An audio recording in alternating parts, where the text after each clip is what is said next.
In the year 2187, the isolated colony of Proxima Centauri b faced extinction. The dome-shaped habitats that once gleamed with promise now showed patches of wear, their external lights flickering against the perpetual rusty twilight of the tidally locked planet. Inside Habitat 7, Dr. Hannah Kim paused by the hydroponics bay, her weathered hands testing the soil moisture. The readings weren't good, another system showing signs of imminent failure. 30 years had passed since that terrible day when the sky burned and their communications array exploded in a blinding flash of light. No warning, no demands, just silence afterward. Only their long-range telescopes had revealed the truth. Sleek obsidian ships with jagged protrusions, like crystallized wings, the Draconid Empire had arrived at the edges of human space. "Grandma, look what I found." 8-year-old son bounded toward her, holding up a small mechanical part salvaged from who knows where. His sister Yu trailed behind, her serious eyes watching their grandmother's reaction. Hannah forced a smile. "That's a power coupling, little one. Very good find." She didn't have the heart to tell him it was already stripped of useful components. The children had never known Earth, never felt natural sunlight or rain. They'd been born here, in this dying colony 4.2 light-years from humanity's cradle. Above them, the artificial lights dimmed momentarily, another power conservation measure. The colony's fusion reactor was operating at 37% efficiency, and their chief engineer, Jun, had warned it might not last another year. Not that it mattered. Food production was down to critical levels, despite their best efforts to maintain the hydroponic systems. From her office window later that evening, Hannah watched the distant mining outpost where the few remaining excavators still operated. The colony had been established to harvest rare minerals from Proxima's unusual geology, minerals that had once been shipped back to Earth in exchange for supplies and new colonists. That was before the Draconids. The aliens had been methodical in their campaign. First, they destroyed all communication arrays, isolating each human settlement. Then they established blockades in high orbit, shooting down any vessel that attempted to leave. They didn't invade. They simply waited, letting the colonies slowly consume their resources while preventing any distress signals from reaching Earth. Through their telescopes, the colonists had watched helplessly as other outposts in nearby systems went dark. The Draconid strategy was cruelly effective and patient. Their calculating minds had determined that Earth, still recovering from the great collapse of 2129, lacked both the technology and resources to reach Proxima Centauri in less than 40 years, using conventional drives. By then, the colonies would be long dead. "Dr. Kim, you should see this." Technician Bo appeared at her door, his face pale in the dim light. He held a tablet showing readings from their last functioning long-range scanner. "Another ship?" she asked, her stomach tightening. Sometimes the Draconids would send patrol vessels to check on the slowly dying colony, not like any we've seen before. Bo's voice trembled. It's moving impossibly fast." In the observatory, the colony's remaining scientists huddled around displays showing the anomaly. Something was approaching from the direction of Sol, but its velocity defied everything they knew about physics. "Could be sensor malfunction," suggested Engineer Jun, but his voice lacked conviction. They all knew their equipment was old, but still reliable. "It's slowing," whispered Astronomer Yoon, adjusting the telescope. "Whatever it is, it's decelerating toward our system at rates that should tear it apart." For 3 days, the colony watched in tense silence as the object approached. Children were kept indoors. Guards stood at alert with their few remaining weapons. Then came the moment that would be forever etched in Hannah's memory. The dark shape that emerged from behind Proxima Centauri wasn't one ship, but 12, sleek vessels with blue-white engines glowing like artificial stars. Their design was unmistakably human, but unlike anything built before the colony lost contact with Earth. On their hulls, the letters EDS preceded names like Thunderbolt, Aurora, and Defiance. "Earth defense ships," breathed Bo, his eyes wide. They actually came. The colony's ancient communication system crackled to life for the first time in decades, and a calm voice filled the command center. "Proxima Colony, this is Captain Day Park of the Earth defense ship Thunderbolt. We apologize. For the delay, the cavalry has arrived. On the main view screen, they watched in awe as two Draconid patrol ships emerged from behind Proxima's larger moon, weapons charging, only to be immediately disabled by precise energy pulses from the Earth vessels. The alien ships hung dead. In space, their systems completely shut down. That night, as shuttlecraft prepared to land at the colony's dusty airfield, Hannah stood with her grandchildren watching the stars. The children gazed wide-eyed at the distant lights of Earth ships, maneuvering in orbit. For the first time in their young lives, they saw their grandmother cry. "How did they get here so fast?" June asked beside her. "The calculations we did, it should have taken decades." Hannah smiled through her tears. "The Draconids miscalculated. They thought they understood humans. They thought we would abandon our own." As the first shuttle descended through the atmosphere in a controlled burn of blue flame, Hannah felt something she hadn't experienced in 30 years. Hope. The Draconids had been methodical and patient, but they had never truly understood their enemy. When backed into a corner, humans didn't follow the expected paths. They created new ones. The Draconids had been wrong. Earth had come, and they had brought the storm with them. The two Draconid officers aboard patrol vessel Ketvaris leaned toward their sensor displays, their scaled faces illuminated by the soft purple glow of alien technology. Something was wrong with their readings. Sensor malfunction? Asked Sub-Commander Traz, tapping a talon against the crystalline display. His elongated pupils narrowed as he studied the unusual energy spike registering at the edge of the Proxima Centauri system.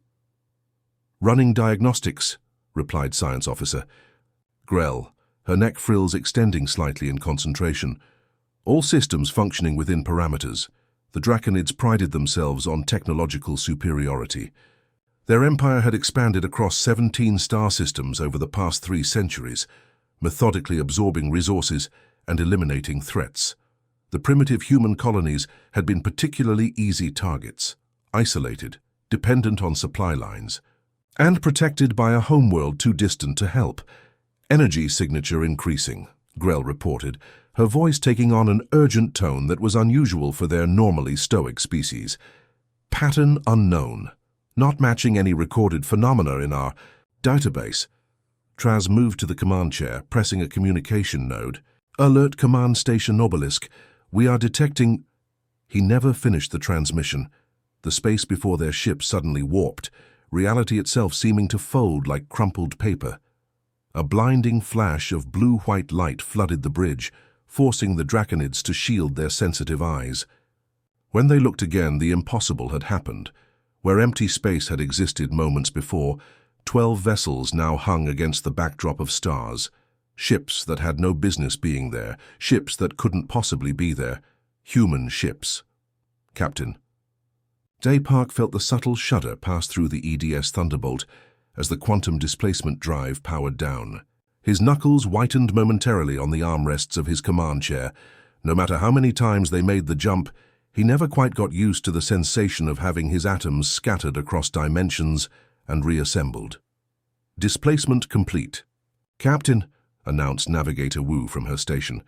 "All ships reporting successful emergence. Position confirmed. Proxima Centauri system, 0.4 AU from primary."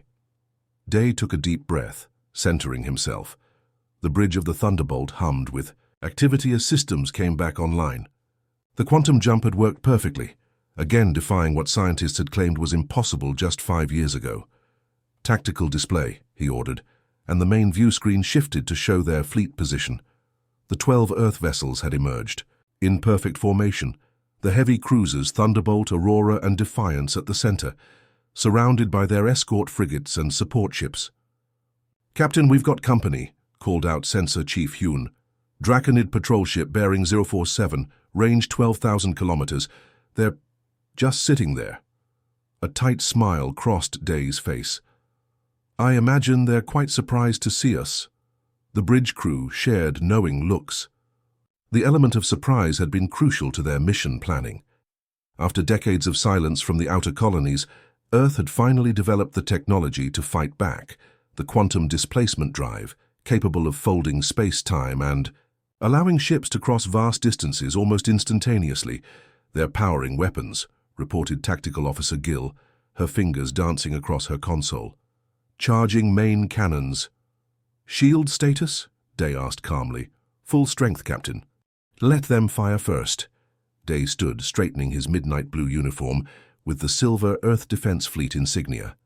We need to establish their capabilities. The Draconid ship, angular and black as obsidian with crystalline protrusions, fired. A pulsing beam of purple energy that struck the Thunderbolt's forward shields. The bridge lights flickered momentarily. Shield integrity at 92%, Gill reported. Their weapon technology is impressive, but nothing our defense systems can't handle. Day nodded. Return fire. Disable their propulsion and weapons only.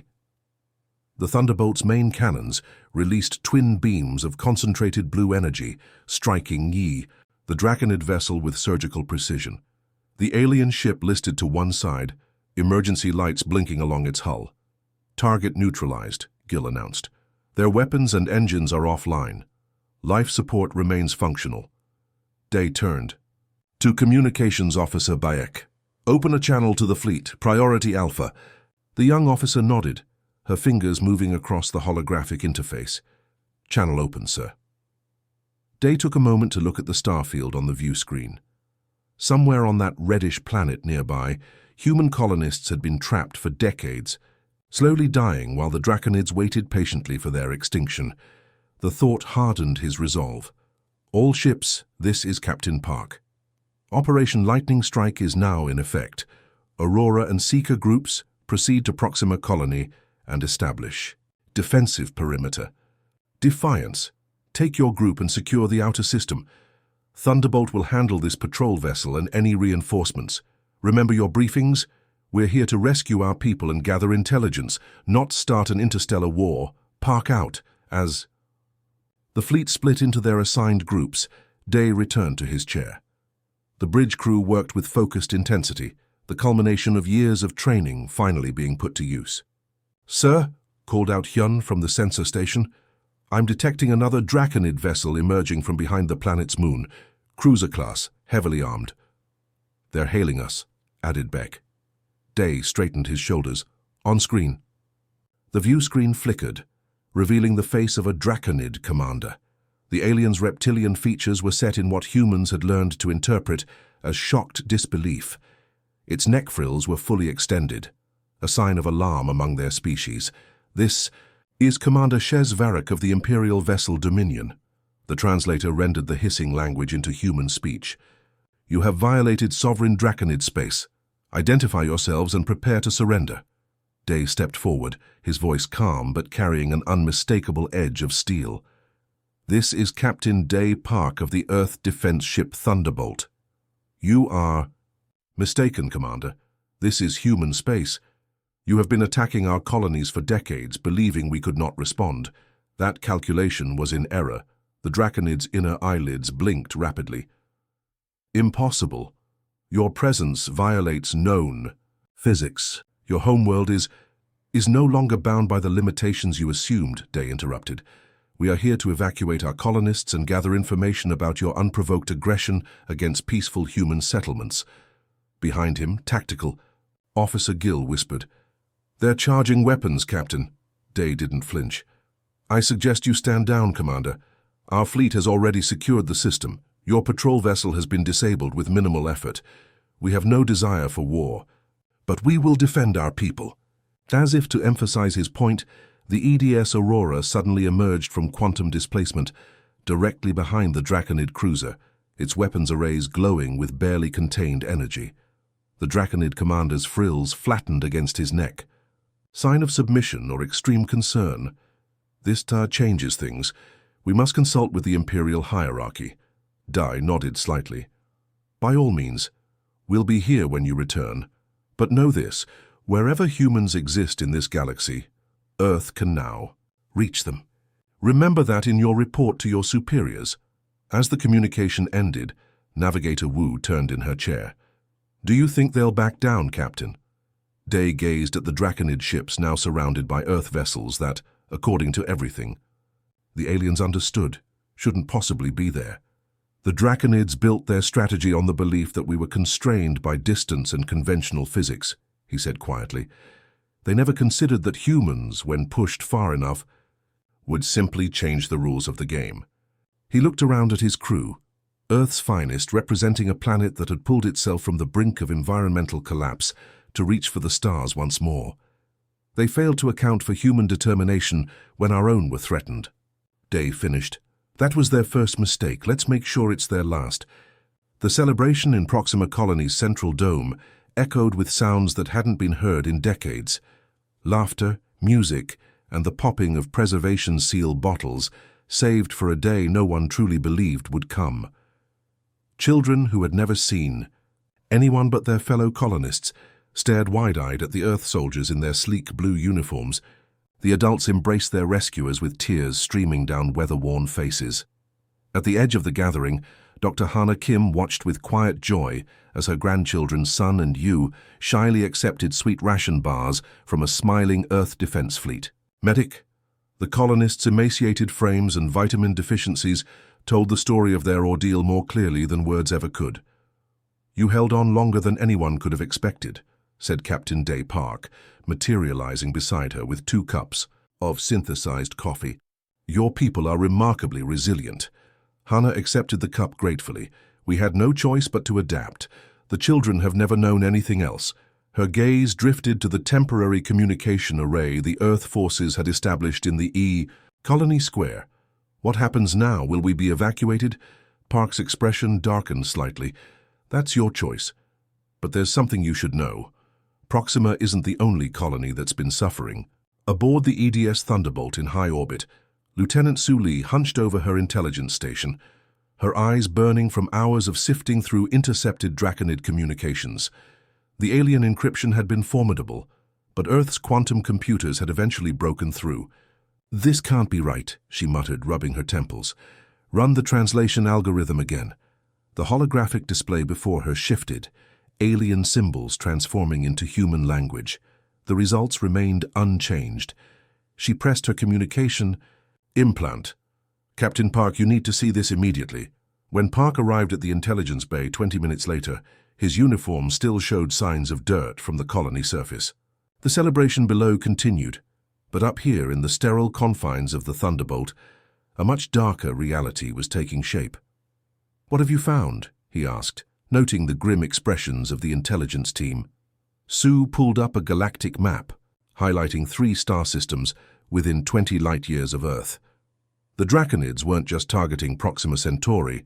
According to their tactical communications, they've been systematically isolating and besieging 17 human colonies across these systems. Park's jaw tightened. "Show me." The display zoomed in on Tau Ceti, where 6 human mining colonies had been established on various moons. Each showed a Draconid blockade in place. The same pattern repeated at Epsilon Eridani and 82G Eridani, all early human colonization efforts, all cut off from Earth. "Their strategy is consistent," Sue continued, bringing up tactical assessments. "They destroy communication arrays first, then establish blockades and wait for resources to deplete. No direct attacks, no invasion, just isolation and slow starvation. Minimal resource expenditure for maximum effect," Park said quietly. "They're patient hunters." "There's more." Sue's fingers danced across the interface. "I've uncovered references to something called the Assimilation Directive. Once colonies reach critical resource depletion, they're not eliminated, they're harvested." Park's blood ran cold. "Harvested how?" "The translations are unclear, but it involves neural technology and forced labor camps. They're not just waiting for our colonies to die, Captain. They're waiting for them to become desperate enough to surrender. After that?" She pulled up images that made Park's stomach turn. Human figures with cybernetic implants working in what appeared to be mineral processing facilities. Their movements were mechanical, their expressions vacant. "Some of the outer colonies must have already reached that breaking point," Sue concluded. "The Draconids are using them as slave labor, enhancing productivity with neural control technology." Park stared at the display, fury building inside him. "How many colonists are we talking about?" "Based on colony manifests before communications went dark, approximately 78,000 people. In the communications bay, 2 decks below, Officer Jin Han calibrated the last of 12 quantum buoys, revolutionary devices that could maintain instantaneous communication across vast distances by exploiting quantum entanglement. "Final buoy ready for deployment," he reported to Commander Tae Kang, who supervised the operation. Tae nodded, his weathered face betraying none of the urgency he felt. "Launch when ready." The ship rumbled slightly as the buoy was ejected from its launch tube, rocketing away from the Thunderbolt before its tiny quantum drive activated, positioning it precisely at the coordinates calculated by navigation. Quantum link established. Jin announced as green lights appeared across his console. "We have a direct communication channel with Earth Central Command." Tae straightened his shoulders. "Prepare a data package with Lieutenant Lee's findings. Include all tactical information on Draconid blockade positions and defense capabilities. Flag as ultra priority."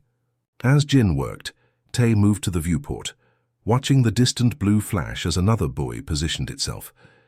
These devices had changed everything. Earth was no longer limited by light-speed communications. Just as the quantum displacement drive had conquered distance for ships, the buoys had conquered it for information. "Package ready, Commander. Transmit." Within seconds, the horrifying truth about the Draconid campaign against human colonies was received by Earth Defense Force Headquarters, 4.2 light-years away. In the Thunderbolt's tactical bay, Commander Tae Kang addressed 4 combat specialists gathered before holographic displays of Draconid installations. Men and women in battle armor listened intently as he detailed their objectives. "The enemy believes themselves the apex predator in this region of space," Tae said, his voice carrying easily through the compartment. "They've operated without opposition for decades, growing complacent in their technological superiority." He gestured to a rotating display of a Draconid command node. "Their neural control facilities are the primary targets. Each strike team will deploy via stealth shuttles, neutralize the control nodes, and free any human captives found. Our objective is liberation, not extermination." A young lieutenant raised her hand. "Sir, the intel suggests we're outnumbered at least 20-1 across all these systems." Tae's lips curved in a cold smile. "Numbers didn't help the ancient Persian Empire against the Greeks at Thermopylae. They didn't help the British against the Zulus at Isandlwana. Throughout human history, superior tactics and the element of surprise have overcome numerical advantages." He tapped his console, bringing up images of Draconid neural technology. "The enemy has one critical vulnerability. They've centralized their command structures, never expecting them to be threatened. We don't need to defeat their entire force. We just need to sever the head of the snake." As the briefing concluded, Tae caught snippets of conversation from his soldiers. "Did you see those colonists down there? Skin and bones. My cousin was on Tau City Station. Been silent for 15 years. Those lizard bastards won't know what hit them." The mood among the troops wasn't just professional determination, it was cold fury, tempered into something more dangerous by training and discipline. Captain Park stood on the Thunderbolt's bridge, reading the response from Earth Central Command. The plan was approved. Reinforcements were already entering quantum displacement, scheduled to arrive within days. But they wouldn't wait. "All ships report ready, Captain," his executive officer announced. Park looked around at his bridge crew, Lieutenant Su still. At intelligence, Officer Jin coordinating communications, Commander Tae's tactical team preparing for deployment. Each face showed the same resolute determination. "Send the fleet-wide order," Park said quietly. "Operation Lightning Strike is expanding. All vessels will execute quantum jumps to their designated targets in synchronized sequence. Timing is everything." As the crew sprang into action, Park thought about the Draconids and their fundamental miscalculation. They had studied human technology, but not human nature. They had catalogued human weaknesses, but missed their greatest strength: the absolute refusal to abandon their own.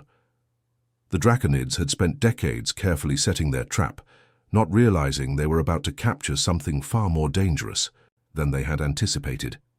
The quantum drives powered up across 12 Earth vessels, preparing to tear holes in space-time itself. The storm that had gathered at Proxima Centauri was about to break across 3 star systems simultaneously.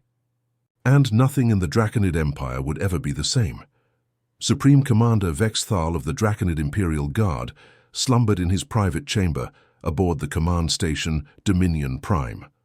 The massive structure orbited Tau Ceti A, overseeing the blockade of human mining colonies that had been in place for 23 standard cycles. His scaled body was wrapped in temperature-regulated silk, a luxury afforded only to the highest-ranking members of the Empire. The piercing wail of battle alarms tore him from sleep. He leapt from his resting couch, his reptilian reflexes bringing him instantly to full alertness. The emergency lighting bathed his quarters in pulsing red. "Status report," he barked into the communication node. His second-in-command's voice came through, the translator barely keeping up with his panicked hissing. "Unknown vessels appearing throughout the system. Quantum disruptions at all major checkpoints. We're under attack." Impossible, thought Vexithal as he rushed to don his ceremonial armor. The humans lacked the technology to reach this system in force. Their primitive fusion drives would take decades to... The entire station shuddered violently, throwing him against the wall. The gravity fluctuated momentarily before stabilizing. Something had struck their outer defense perimeter. Commander Tay Kang watched the tactical display from the bridge of EDS Defiance as his forces executed their assault on Dominion Prime. The quantum jump had placed them less than 5,000 kilometers from the massive Draconid command station. Point-blank range by space warfare standards. "Status of enemy defenses?" he asked calmly. "Their shields are activating, but our initial EMP strike degraded their response time," reported his tactical officer. "Orbital defense platforms are still recalibrating after our arrival disruption." Tay nodded. The Draconids relied heavily on automated defense systems, efficient under normal circumstances, but vulnerable to the quantum displacement shockwave that preceded human ships emerging from their jumps. "Deploy strike teams Alpha through Delta," he ordered. "Execute breach pattern Thunderclap." On his command, 4 sleek attack shuttles launched from the Defiance's bay, their stealth systems rendering them nearly invisible against the backdrop of space.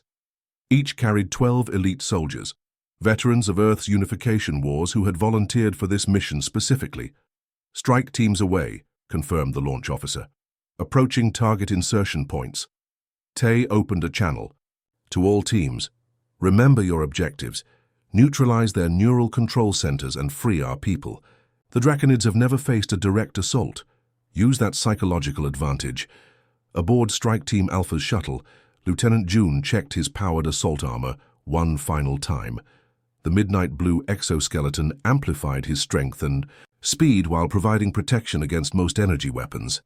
The team's breathing was steady and controlled, professionals preparing for combat. 30 seconds to breach point," announced their pilot. June addressed his squad. "Standard formation. Huan and Yun, you're on point. Quan, you're our tech specialist. Get to their central processor and upload the virus. The rest of you, create chaos and keep them busy." The shuttle's magnetic clamps engaged with a dull thunk as they attached to the station's outer hull near an emergency airlock, a vulnerability identified in the intelligence briefings. Breaching now. A precisely calculated explosion blew the outer doors inward. The team surged through the opening, their armor compensating for the brief decompression before the station's emergency systems sealed the breach. 2 Draconid guards appeared at the end of the corridor, their crystalline weapons charging with purple energy. Huan and Yun dropped to one knee in perfect unison, their plasma rifles discharging twin bursts of blue fire. The guards fell before they could trigger alarms. "Move!" ordered June. "We have 8 minutes before they realize this wasn't a simple hull breach." Across the Tau Ceti system, the same scene played out at 6 other critical Draconid installations. Earth ships appeared from nowhere, their quantum drives tearing holes in reality itself, placing them directly alongside their targets before the aliens could respond. The EDS Aurora emerged beside the Draconid Neural Processing Facility on Tau Ceti D, where thousands of human colonists had been fitted with control implants. Captain Daypark personally led the assault team that breached the facility's command center, his eyes cold as he confronted the Draconid overseer. At Epsilon Eridani, Lieutenant Su Li coordinated a simultaneous strike against 3 blockade enforcement vessels, using tactical data gleaned from her intelligence analysis to target precisely the weak points in their defensive systems. The Draconid ships, built for overwhelming firepower rather than close combat, found themselves outmaneuvered by smaller, more agile human craft. In the 82G Eridani system, Communications Officer Jin Han deployed advanced electronic warfare, suites that invaded and corrupted Draconid battle networks, turning their own automated defense systems against them in a cascade of friendly fire incidents that threw their command structure into chaos. Supreme Commander Vexthal struggled to comprehend the battlefield reports flooding his command center. 7 critical installations under simultaneous attack, human ships appearing inside their defensive perimeters without warning. The tactical display showed breaches at neural control centers, weapons platforms, and blockade enforcement nodes, all within the same 6-minute window. "How is this possible?" he demanded of his tactical advisor. "Their ships cannot travel this distance, let alone coordinate attacks across 3 star systems." The advisor's frills flattened in submission. "Unknown, Supreme Commander. They appear to be using some form of space-folding technology we've never encountered." "A proximity," alarm wailed. On the main viewer, Vexithal watched in disbelief as a human assault team breached the door to his own command center. Their blue-black armor seemed to absorb the light, making them look like moving shadows. His guards raised weapons, but precision. Fire dropped them before they could discharge. A human commander stepped forward, removing his helmet to reveal a face that appeared unnervingly calm. "Supreme Commander Vexthal," said Commander Tay Kang, his translator converting his words to the hissing language of the Draconids. "Your neural control facilities have been neutralized. Your blockade fleet is disabled. Your command network has been compromised."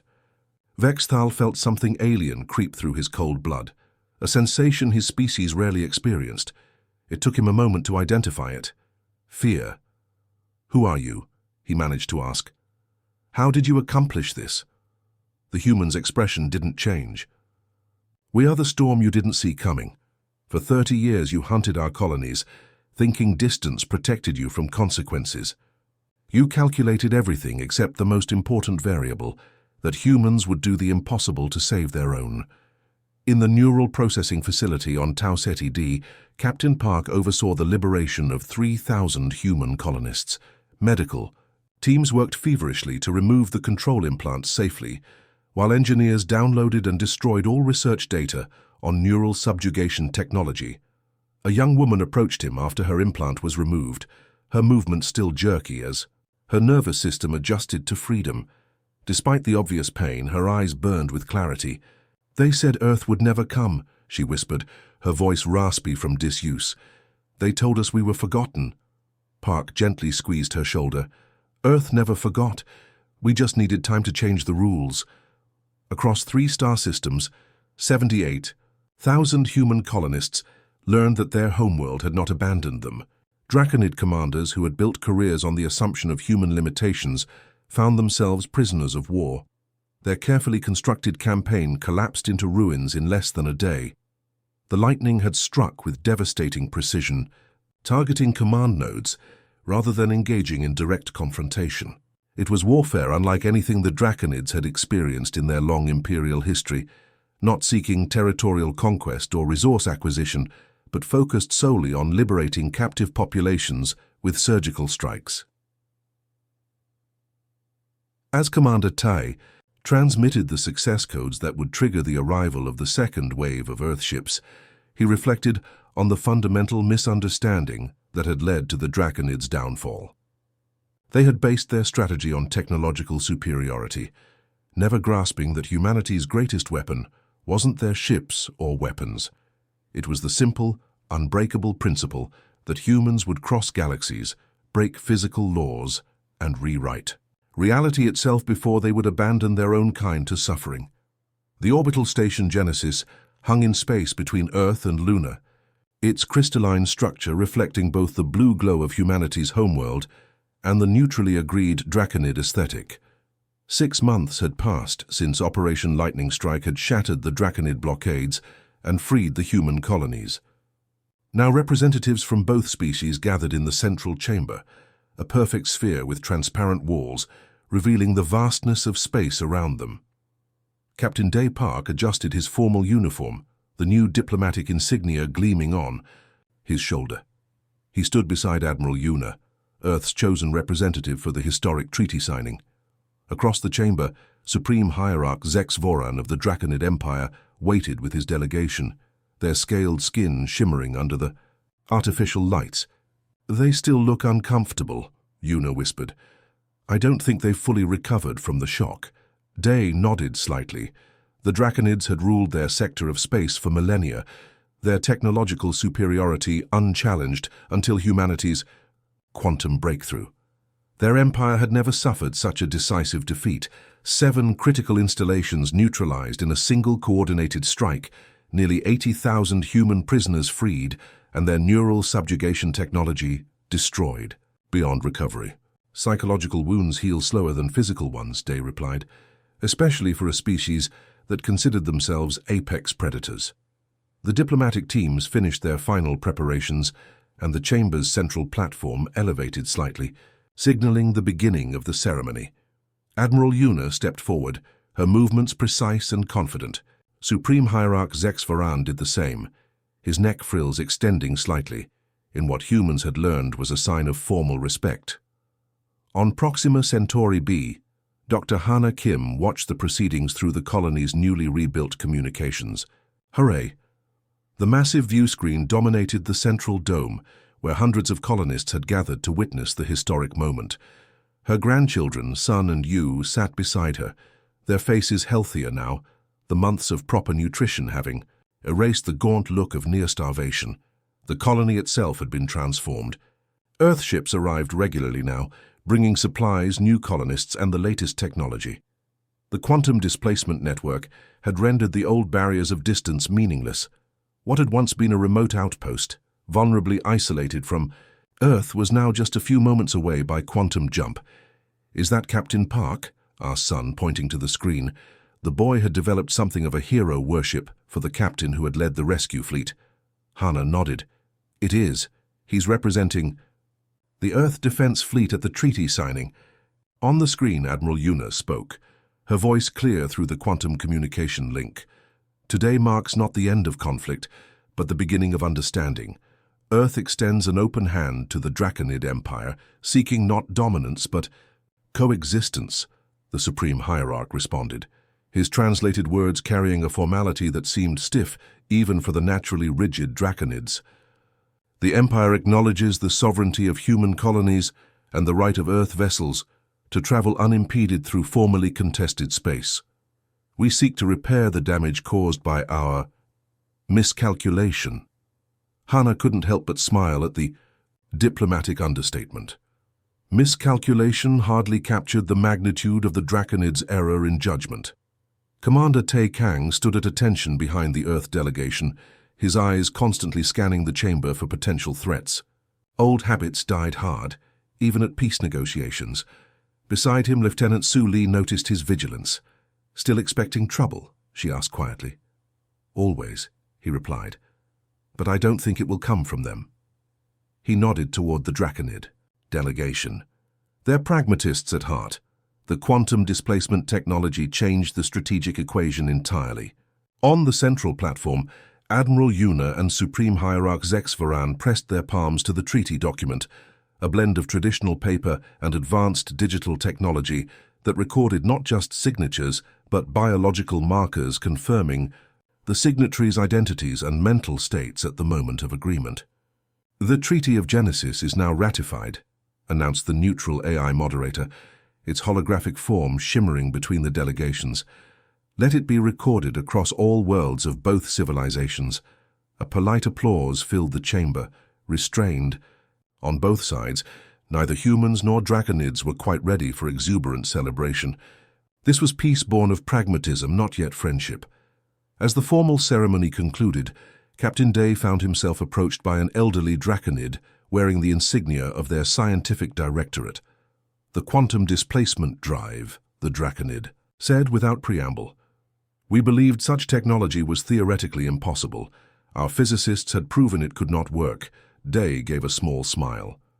Human history is filled with impossible things that became possible because necessity demanded it. The Draconid's inner eyelids blinked rapidly. Your species confounds our predictive models. We analyzed all variables, your technological capabilities, resource limitations, probable development paths. Everything suggested you couldn't reach your outer colonies for decades. You analyzed everything except human nature, Day replied. Some principles transcend mathematical models. Back on Proxima, as the ceremony concluded and colonists began to disperse, Dr. Kim remained seated before the screen. Her colleague Dr. Jun joined her, setting down 2 cups of real coffee, a luxury recently arrived from Earth. Thinking about the past? Jun asked.